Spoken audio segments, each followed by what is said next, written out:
Careers in Formula 1 end all the time. I mean, pretty much every single season, a career ends. Now, some of the time, a driver may be too good for the sport. They're getting a little bored of the glory, the winning, everything about it. That's Michael Schumacher, that's Vettel, that's Alonso, Kimi Raikkonen, all summed up. I hereby announce my retirement from Formula 1. Going to retire. Genuinely, it was like a hobby for them. But more often than not, drivers are too shit for the sport. And on occasions, there are some that are even worse than that. How? This is honestly a pretty common occurrence. Brendan Hartley, Jev, Marcus Ericsson, Latifi, Mazepin. But 2024 is different for many, many different reasons. Verstappen's dominance might not be the only thing that is ending this season. So is so many other drivers' careers. Now, if I were in my car, I'd look at that space and go, well, that's too small. And then I'd go find another. But that's not what a French person would do.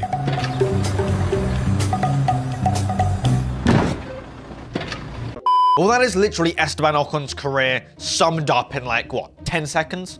But we'll get to that in a short while. No, actually, I don't want to use his actual name, Esteban Ocon. His real name is the teammate terrorizer. Ever since the dawn of time, ever since he got into Formula 1, he's been terrorizing the field. By the field, I mean his teammates, hence his name, the teammate terrorizer. The days in Racing Point with Sergio Perez, well, they were worse than Mazepin's racing career in Formula 1, and that ended quite dramatically after crash. After crash. After crash. And after crash, after crash, after crash, that was pretty much Esteban Ocon's motto with Sergio Perez in the Racing Points. The pair of them went through tyre after tyres after tyres, after front wing, after front, after car. They collided on so many different occasions where it just wasn't necessary. Just leave like 5 more centimeters, 2 inches, you'll be fine. But no, collisions after collisions. I guess he was kind of new to the sport. And yes, other drivers crash out as well, but the only thing that they can offer to the team is crashes. But Esteban Ocon, he can actually offer up some podiums. He has a win to his name. And what a way to thank the teammate that actually helped you secure that win than to, well, punt him off as well. Pretty much every single race that you can. Alonso defended in Hungary for 10 laps against prime Lewis Hamilton. Lewis Hamilton who could actually win races. Sir Lewis Hamilton, as he is now, crosses the line and wins. Wins.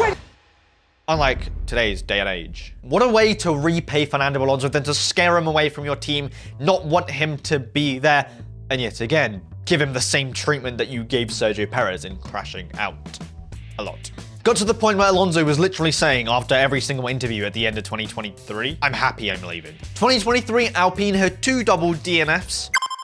And if things couldn't get any worse for Alpine, well, this year they are one of the worst cars on the grid. They've attended the track with a tractor and thought they can mow the lawn. You know what I'm trying to say, right? And then Monaco. Yeah, I'm sorry, you're not fitting in that space. No. You might be an alright driver, but I don't think any team wants you because of what you're doing to your teammates and everything around the team. Bruno Fairman has been saying to like the media in whatever language, I think French, something about contracts, something about, I'm not sure whether we're going to re-sign him. Keep in mind his contract's ending at the end of this year. And if Alpine doesn't want to sign him, one of the worst teams on the grid right now, then I don't think any other team would want to sign him. Keep in mind his awful reputation. Reportedly being benched for Canada because of his, well, poor behavior. I don't think apologizing on Twitter saying, oh my god, it was my fault, that would do any good. Because you're giving yourself an awful reputation, no other team is going to want you. So therefore, career over, GG. See you in NASCAR. Race winner, crashes out a lot. Yeah, that's Pastor Maldonado summed up in a couple words. And Esteban Ocon, also a race winner, and also crashes out a lot, terrorizing his teammates. Similar resemblance, and is Pastor Maldonado on the field? No. Should Esteban Ocon be? Probably not. So with that said, Esteban Ocon single-handedly might have ruined his own Formula 1 career, well, over the course of all the seasons that he's had, but especially this year. I don't think Bruno Fairman wants him in that team, and I don't blame him. Goodbye. Seems like a championship is brewing up. If you want to see a championship battle this year, Charles Leclerc, Lando Norris, Max Verstappen, 3-way title. Oh my god, sounding like Chick Hicks, the King, and Lightning McQueen. Sounds very, very interesting. If you want to see that happen, like and subscribe right now. This is Sainz. He's Spanish, like Alonso. His father, he's a two-time Rally World Champion. And ooh, here he is on the podium in 2024. Oh my god, and also winning a race in 2024. Actually, he sounds like a pretty sound and good driver, right?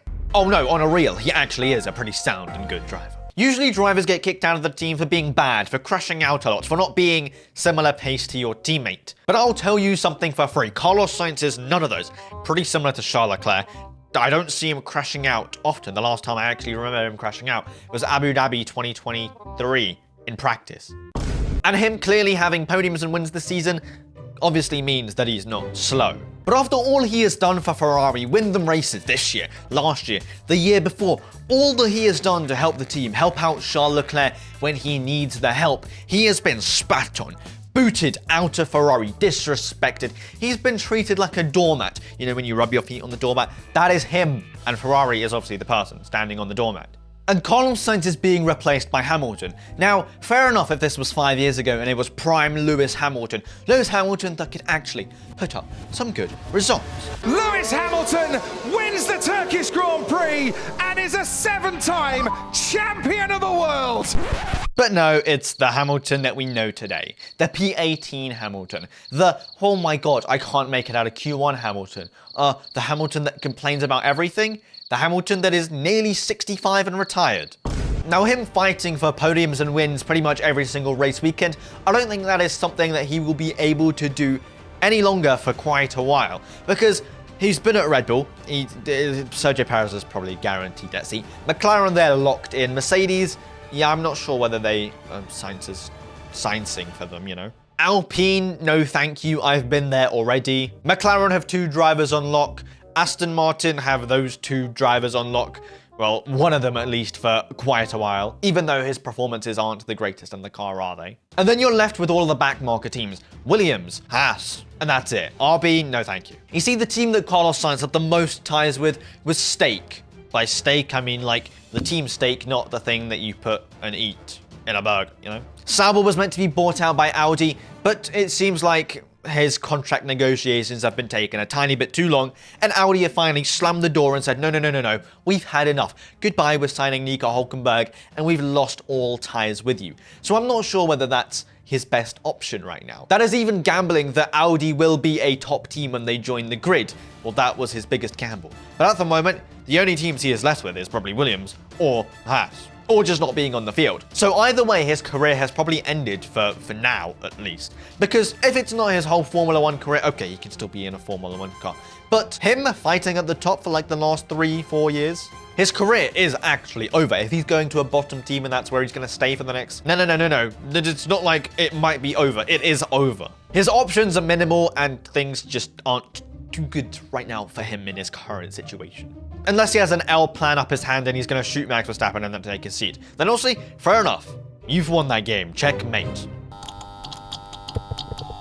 What does the back of Lewis's car look like? Did you see that? Oh yes, that is Ricciardo on Top Gear, and only legends really go on Top Gear, don't they? So Daniel Ricciardo, he must be a pretty good driver, but with performances like this, or this, doesn't seem too good, does he? Now, if I were to ask anyone who has watched Formula 1 in like the last 10 years, if I were to say the 2 words, Daniel Ricciardo, what would you think about? What would you think of? This is honestly what they would think of.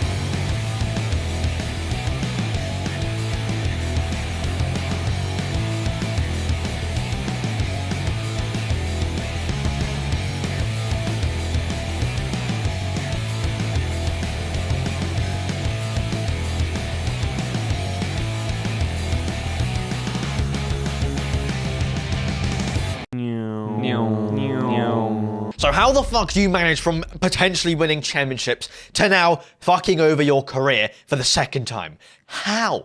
How do you do that? I mean, for starters, his career ended a couple years ago by a literal child.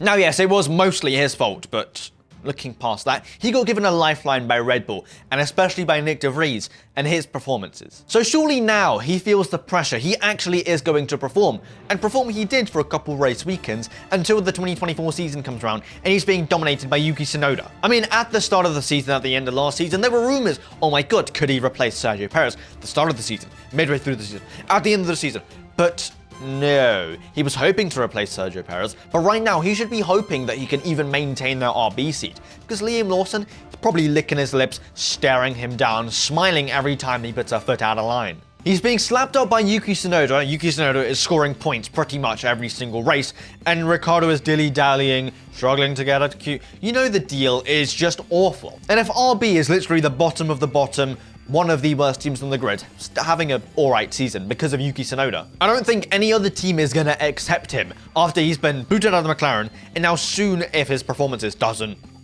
get better, going to be booted out of RB. His career actually, genuinely this time, might be over if he doesn't step up. A top team will not want him, like, full stop, and no other team will want him. Sounding like a career over GG, IndyCar, NASCAR, that is probably your best bet at the moment if you want to continue racing, that is, because you're kind of slow at the moment. Now, similar to Danny Ricciardo, Fernando Alonso's career also has ended in the past in a McLaren. The only difference is that Danny Ricciardo's career ended in McLaren in tears, and Fernando Alonso's career ended in McLaren doing donuts. Yeah. Oh, and the other difference is that Fernando Alonso left by choice because McLaren were literally nowhere, and Daniel Ricciardo got booted out, contract ripped in half. He had a year left in McLaren. They're like, no thank you, we'll pay off the 20-odd million, you're too shit. You know, we all know Fernando Alonso for making bad career choices at the worst times possible. The Renault days, the McLaren days, the Ferrari days, the Alpine days. And you know what? Aston Martin actually seemed like a good career move for Alonso for the first time ever. Like, he was scoring podiums in his first races. He was pole positions was so close, yet so far because Max Verstappen is Max Verstappen. But race wins were in sight. But then you had the RB19, which was just too good for anybody. Everyone was praising Fernando Alonso, the rookie. He's back. Oh my god, he's actually doing bits. Aston Martin, they're cooking. Who knows? They might be the people who can defeat the Red Bull dominations. They can actually do something with Fernando Alonso behind the wheel. Not with Lance Stroll, because he can't do anything. But things were looking good until they weren't, and Aston Martin fell off a cliff.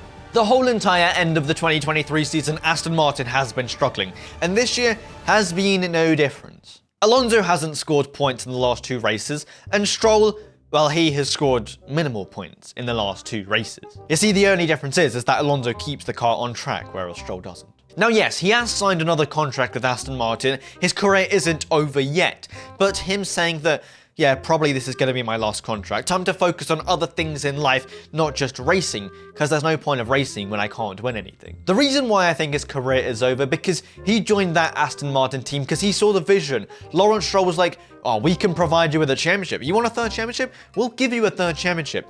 But it's looking similar to that whole Ferrari scenario.